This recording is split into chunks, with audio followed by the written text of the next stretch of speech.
Um super-herói. Uma figura sobre-humana que transcende o tempo com seus feitos. Desde que a escrita foi criada, a jornada de múltiplos heróis é contada, às vezes reais e às vezes fictícios. Apesar de sempre estarem firmados na eternidade das crônicas, o tempo mudou a forma de como a gente vê e interpretamos um herói, e mais ainda, um super-herói. O que antes era um cavaleiro de armadura que enfrentava dragões, protegendo seu povo e salvando a princesa do perigo na era medieval, se tornou um grande aventureiro que viajava pelo mundo por lugares nunca antes encontrados pelo homem, colecionando tesouros em seu barco na era contemporânea. Mas na era moderna, a imagem de um super-herói se modificou para alguém com capacidades ainda mais extraordinárias, que vestia um uniforme colorido e chamativo, que protegia a Terra de ameaças externas. Franquias como Marvel, DC, fizeram uma verdadeira revolução na cultura pop, com personagens como Superman, Batman, Homem-Aranha, Mulher Maravilha, entre outros, ficando conhecidos mundialmente. Tais sagas sempre instigaram uma brincadeira clássica entre crianças, adolescentes e até adultos. Quem seria então o melhor super-herói? O meu favorito ou o seu? Era o que as pessoas sempre se perguntavam. Eu, por exemplo, também fazia a mesma pergunta. Mas apesar da sua fama, não é de nenhum desses figurões de que vamos tratar hoje, mas sim da criação do produtor Eiji Tsuburaya, o melhor herói da cultura pop, o Ultraman.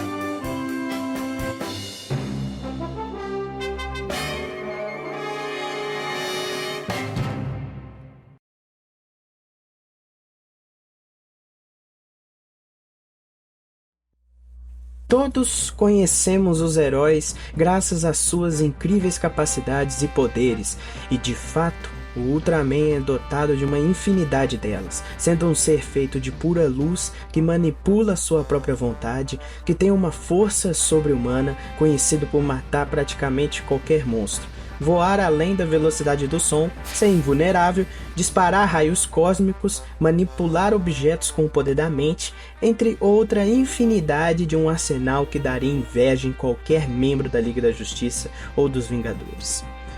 Porém, os poderes de um super-herói existem apenas para justificar o advérbio de intensidade super em seu nome. A parte mais importante está na segunda palavra, herói, que esconde um coração enorme, um coração que o Ultraman tem mais do que qualquer um. Diferente de outros personagens, o Ultraman não ganha poderes através de um acidente com radiação, através de magia ou de qualquer outra fonte convencional. Desde o início, o Ultraman sempre foi um ser imensamente poderoso. Diferente dos outros heróis, o Ultraman não tem necessariamente um passado trágico como outros personagens, pois ele veio de um planeta chamado Terra da Luz, um mundo praticamente perfeito, sem guerras internas, sem fome, sem crimes, uma utopia generalizada, com um conhecimento ilimitado, uma civilização que há mais de 270 mil anos atrás criou uma estrela artificial, que transformou todos os seus habitantes em super seres, o Ultraman. Por que então o Ultraman é o melhor herói da cultura pop se ele foi privilegiado desde o início? Para responder isso, vamos lá. Todos devem conhecer a história da figura principal do cristianismo, Jesus Cristo, que era literalmente o Filho de Deus que sempre habitou na eternidade.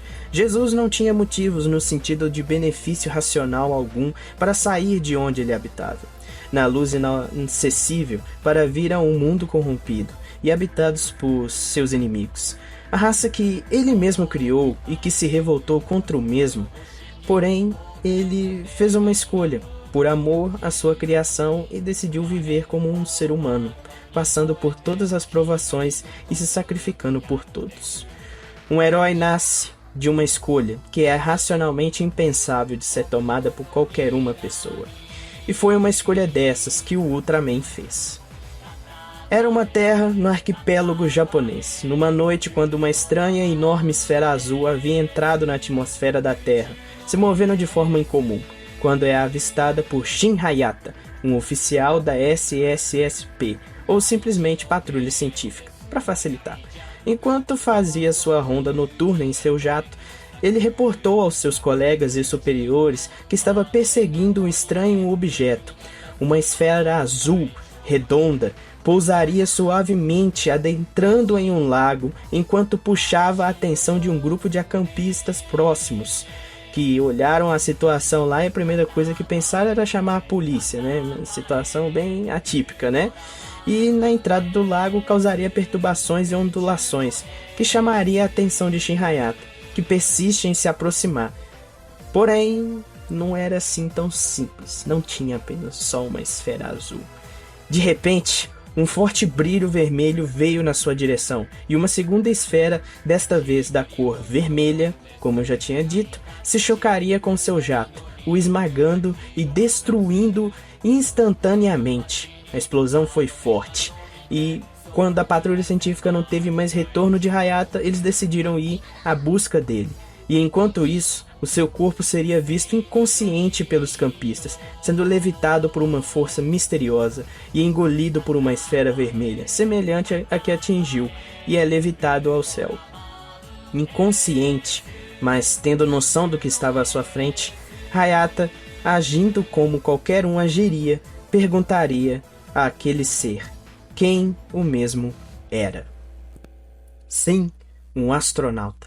Até mesmo um ser com acesso a todos os lugares do universo é um desbravador, um aventureiro, um explorador, um sonhador, um ser humano. Ultraman veio de um mundo onde ele possuía tudo, e mesmo assim ele trocava viver em sua casa para patrulhar perigosamente o universo, lutando contra todo tipo de monstro e outro tipo de ameaça, levando a paz onde é que ele fosse. E na história do cinema, nunca, ou quase, realmente, nunca, até o momento, tínhamos visto um herói se desculpar por uma falha própria, longe de desistir de tudo, de perecer para o mal, de se iludir com pensamentos de autoajuda. Ultraman simplesmente se desculpa e segue em frente com seu único objetivo, dar a sua vida por alguém. Ultraman deu então a sua vida.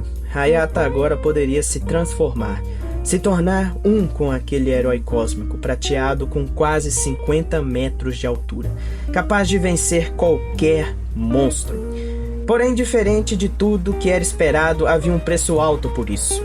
A energia solar que alimenta Ultraman se consome rapidamente na Terra. O timer colorido começa a se acender e apagar. Quando ele se apaga totalmente, Ultraman nunca mais vai se levantar. Isso era o que o narrador sempre falava nos episódios, nunca saía da cabeça. Ultraman só poderia ficar em sua forma original gigante por exatos 3 minutos por dia, sendo este tempo que teria para matar o monstro e salvar a Terra. Mesmo com tal desafio, e sabendo que se submeteria a essas condições, Ultraman aceitou sacrificar sua liberdade para salvar o planeta. O limite de tempo transformou cada batalha do guerreiro espacial em uma luta mais do que contra um formidável inimigo. Um ser que era imortal pela primeira vez teve que lutar contra o tempo. Tudo isso pela humanidade. Batalha após batalha, dia após dia. Ultraman se mostrou mais do que um guerreiro, pois ele viveu como um humano na pele de Hayata, superando todos os desafios e sendo um herói muito além dos 3 minutos. Um verdadeiro companheiro, um amigo e soldado bravo da patrulha científica. Ultraman não luta só contra as trevas, que se materializam como grandes e pavorosas criaturas. Ele luta contra as trevas que estão no coração da humanidade.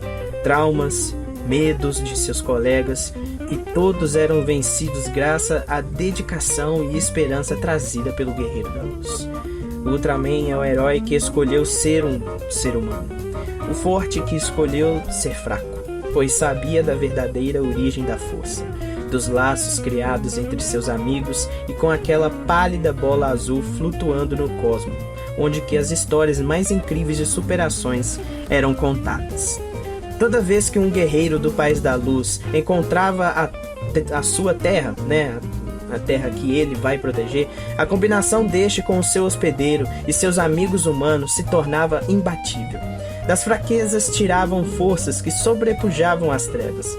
Suas maiores armas não eram os mísseis dos jatos, nem mesmo os Special Beams, o especial que o Ultraman faz ao cruzar os braços, mas sim a força de vontade e a esperança de levar a paz para todos os seres viventes.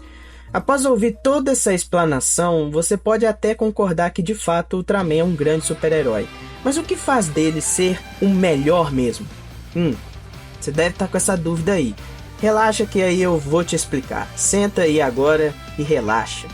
Para provar essa afirmação, trouxemos o conceito dos 12 passos da jornada de um herói, do escritor americano Joseph Campbell, na qual uma narrativa de uma jornada de um protagonista heróico é dividida em 12 partes. Deixo claro que o Ultraman não só passou por todas elas, mas as gabaritou ao ponto de transcender.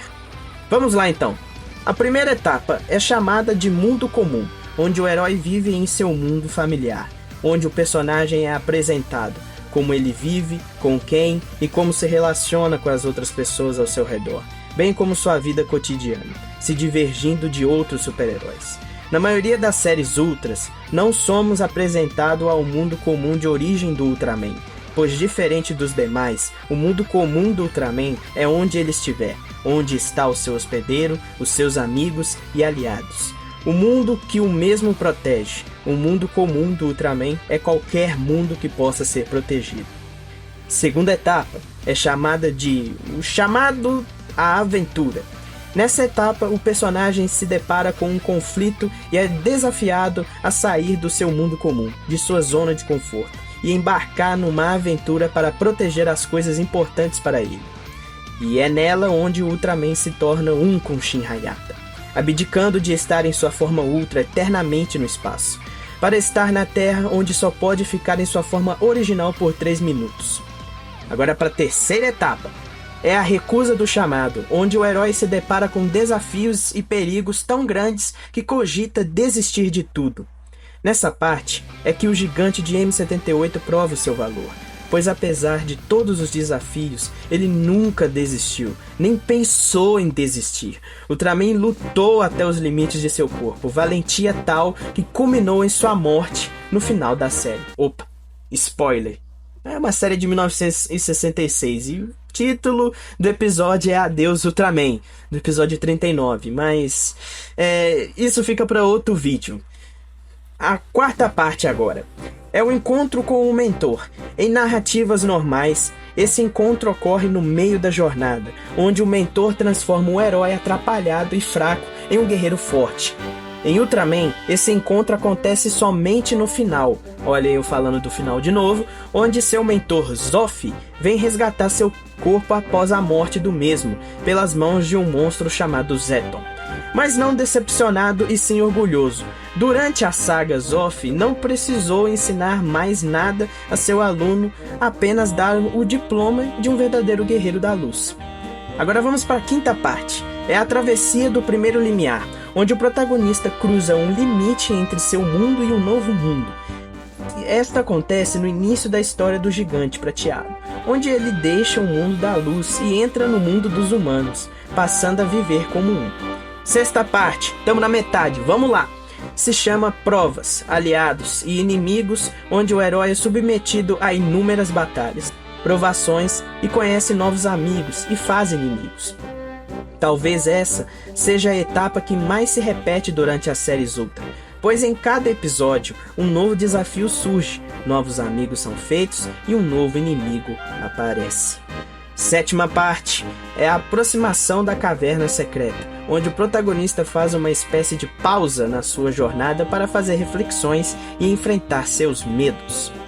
Essa etapa também se repete por toda a jornada, pois o Ultraman está quase que 24 horas por dia no corpo de Hayata, enfrentando todo tipo de questão questão, conflitos com os seus companheiros e dilemas da vida humana.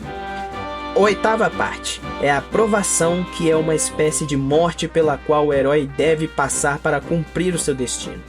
Para o Ultraman, essa parte tem um significado muito especial, pois em quase todas as suas batalhas, a morte sempre está a segundos do mesmo.